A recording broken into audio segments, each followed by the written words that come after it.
I want to start by thinking about if you've ever not gotten the job, not gotten the post, not had a podium invite, not become a KOL, not been invited to write articles, not being on the power list. You get the picture. If you've ever not been, you've had somebody doubt you for, what you dress, what you look like, where you're born, where you're not born, color of your skin, sexuality, your able-bodiedness, whatever it is. If you've ever had anybody doubt you, the question isn't really, to me, whether bias exists. Yes. I know we asked this question. I think we have to stop asking this question. It's a silly question, isn't it? Of course bias exists. But I think the question isn't that. I think the question really is, what should we do about it? What now? And we have to get very practical. And I'm actually quite tired and quite frustrated, to be honest, that we are kind of going over this, the background of it, and we have to, because we need to accept it and sort of say yes, because I think we need to acknowledge that it exists. And that was phase one. But now we need to move into what can we do about it, and also I think this is going to be a little bit challenging, but bear with me, I think this is the most empowering part. The alternative reality that actually, what if the answer in some of these cases, and the first things that I mentioned in terms of the posted jobs, what if the answer is actually that you're just not good enough yet? Because that's also true. These are two alternative realities, right? It's not, we have to accept this, that there are skills, and I'm going to focus a lot on what you can do. And that to me has, and I'll tell you my story in a second, has been really empowering in my life. So bias is real. I am not going to fix the world in 15 minutes, so I'm not going to give you all the answers. And I don't think anybody here on this panel is going to be able to do that. So I just wanted to say that I absolutely am on that page. I'm not going to get into this, so we're not going to go over all these bullets, but I think the thing that I was really interested when I did my preparation for this talk, and I really enjoyed this because I've been meaning to dig into this subject for a long time, is there's two big types of bias. So there's external and internal. And the reason when I started down this path, I was like, aha, there is systemic bias, and that's what we've been talking about largely this morning, the external type, right? These are the pay gaps, the promotions, all these things, the bias for the panels, the math of it, if you will. But the internal, in this yellow circle here, this is really something that we have almost entirely in our own control. I would argue, like entirely in our own control. This is what we see in terms of the negotiation aspects, where we heard about this earlier, that people were not getting roles, but actually the men said, well, actually, I think my negotiation went better. That's a skill. That's learnable. We can deal with this. Underestimating readiness.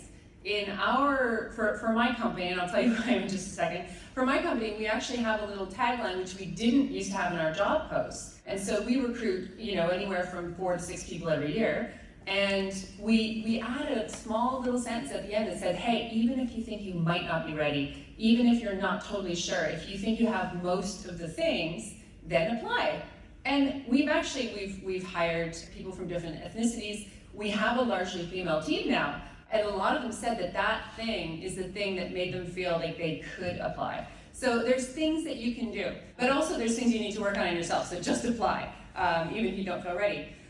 Visibility to dodge scrutiny, so kind of staying under the radar. I see that a lot, and it's something that we see on our own team, and it's something we actively talk about and say, hey, you have to, we call it embrace the suck. You got to get in there. You got to do the stuff you don't want to do.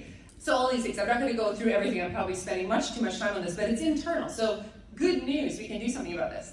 What about DEI? I'm going to just touch on this briefly. This really surprised me. So there's a big, massive study that came out in 2016. Dobbins and Caleb are probably two of the most known people in the DEI space.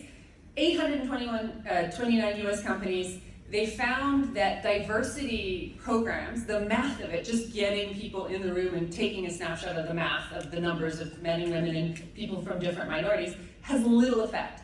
It's forced, people get pissed off, they react, they push back, and it's not necessarily based on merit. That's not a good thing. We don't want that. That's not what women want. That's not what minorities want. We want people to be there because they're the best. So that has little effect. So I think we should just stop pushing for that. But what has been shown to work, and this is what Amanda was saying about, it's like getting on a sports team. That's how I think about it. Imagine if you if you're invited to play in the Premier League, but you don't have the credentials. That's not a good thing.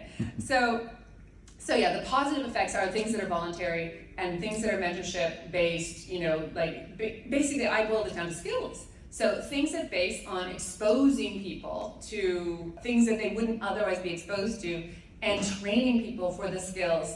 This is also part of things that you don't necessarily see if you've never been in the room before. So getting the skills. This is my experience. I was a full-on, that's me on the left there, 9 years old science fair nerd. I went through the full science fair experiments my whole life. I went to the Canadian National Science Fair. I eventually was very good in math and science. I was accepted into a prestigious engineering school. In my first year of university, there were a handful of women. It was very, very intimidating. I was not prepared. I did not feel comfortable. I felt excluded. I also, quiet voice, I actually probably shouldn't have been there. I was also good at other things that I eventually ended up getting into business. But the reality was I didn't feel like I belonged. So that was one experience where inclusivity, including a program called Introduction to Society, we literally had to have a program to introduce people how to be in society, was a bit odd. In university as well, I got involved in women's groups. I thought, hey, yeah, let's get in there. Let's try to make a difference. I was very drawn to feminism and feminist books. But in those groups, I felt there was a lot of focus on the problem. And that just didn't do it for me. I didn't feel inspired by that. I did participate, I volunteered and that sort of thing, but that didn't work for me either. And then, this is me on the right, this is about 8 years after I'd started my first business, I got into entrepreneurship. And I went through an incubator program, and one of the leaders of that program was a woman, and wow, it was just like, you can do this. You've got the skills. I'm seeing it being modeled in front of me. She's bringing in an equal amount of female and male entrepreneurs that I have direct access to, that I can get exposure and skills from. Changed my life. So I'm a big believer in mentorship and exposure. I point this out, so I run since 1999, I started working with laser eye surgeons in 1999, work with surgeons in 42 countries, and I point this out, I have this slide actually because I'm on the right, the CEO, work with Rod Solar, who's in the room as well. We've both been running this business as equal partners for 25 years, and yet I have experienced a lot of, obviously, bias in that role. I've been to meetings with surgeons where I led the meeting. At the end of the meeting, they handed me a business card. With horror, realized that was their last business card, took it back from me, and gave it to Rod. So yeah, I mean, to be fair though, like I don't really, like I wouldn't say I have, that's not my norm. I don't have, just to be clear for the record, I absolutely adore men. I think men and women have really unique skills, and we need everybody. I really, really do. Like, I think that is my mission. I believe actually there's quite a bit of difference between the genders as well. I think that's where, working together really adds a lot of values. So I'm going way too slow, so I'm going to speed up here. So bias exists. I'm going to skip this part, but basically I've talked a little bit about this. So I think how you win is through exposure and skills development. One thing that I found really, really insightful was there's a big Harvard study where they looked at BIPOC people coming to Harvard from different backgrounds. There was one group that came through sort of feeder schools and they had preparatory skills training, and then another group that came straight from sort of regular high schools, didn't have that exposure to the culture, and guess which groups did very, very well, and guess which groups left or didn't make it. It's the people that didn't have the mentorship, the training, the skills. So I think it's very clear. I think we have enough data. Maybe we don't have, the typical amount of data we need to say definitively, but I think we know what to do here. So my whole thing is nobody really shows you how to succeed. And I think when you're going through and you have to not only learn your training or decide you're going to run a private practice or whatever it is you're going to do, and you also don't have the skills that other people have naturally been exposed to, you get tired, you're stressed out, you feel trapped. And I think that what we've seen is there's a real ambition gap as a result of this, because you haven't had the exposure as to what's possible. And so when we talk to male surgeons and female surgeons, for example, I see this, and I call it the ambition gap, where regularly we double the size of a private practice. So somebody typically comes to me, doesn't matter where they're starting, 500K, $1 million, $5 million, whatever it is, our aim with them is to get them to double in 3 years, and that's what we repeatedly do. And I think what women come to me with is a much, much lower target. They just really have not been exposed to what's possible. And I love helping them to sort of say, hey, actually, no, you're not, you want to get to 200,000, that's nothing. You want to get to 1 million, and that's something that, most of your male colleagues do in 18 months to 2 years. That's super, super normal. So yeah, this is exposure, just knowing what's possible. So now what? What do we do with this, right? So I think that the big thing for us is really process mapping. Success leaves clues. I've been involved with Tony Robbins and his work. I used to run the London Tony Robbins Success Group. I think you really need to figure out the skills to avoid the exhaustion, the skills that you need to learn, and then you need to do more of the focused thing.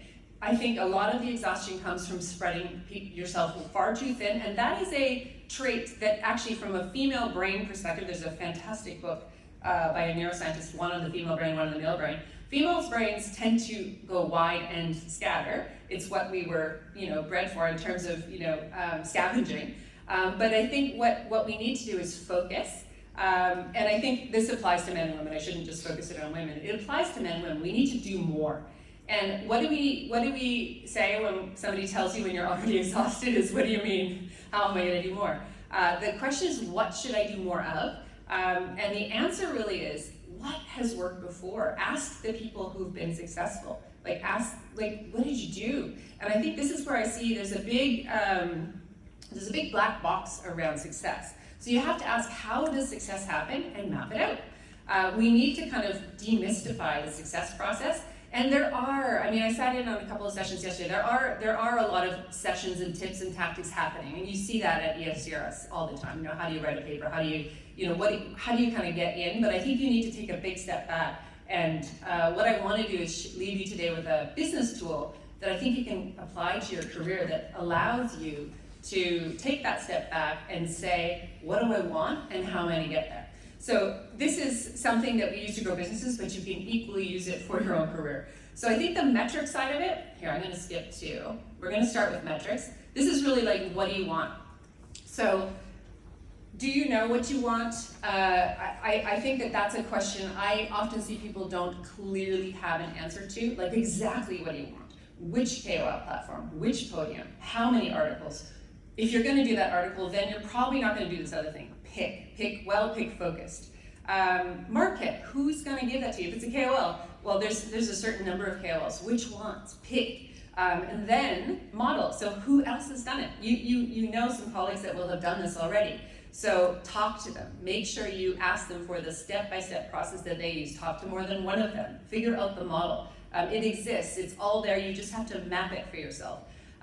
Money. Do you have the money to focus time on this, basically? And then manpower, do you have the time? And if you don't have the time, how could you offload maybe some of your more menial things or things that maybe cost less money so that you can focus your time on that? So this is the 5M formula. I think that it's a good way for you to make the process of success clearer.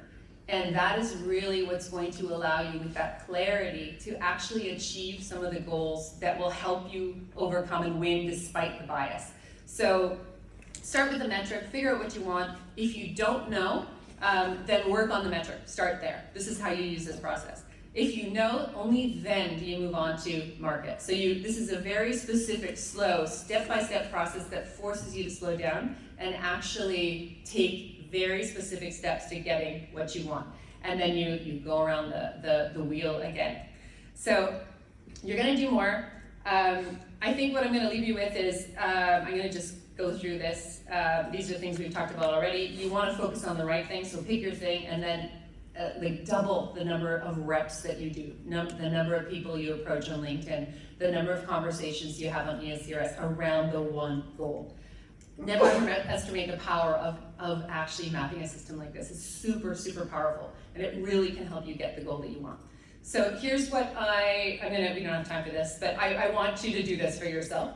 This is why this matters. We've actually found that when you have people's success, your success in this room, this helps to become the norm. So it stops that idea of, oh, well, they can't do this, they don't belong.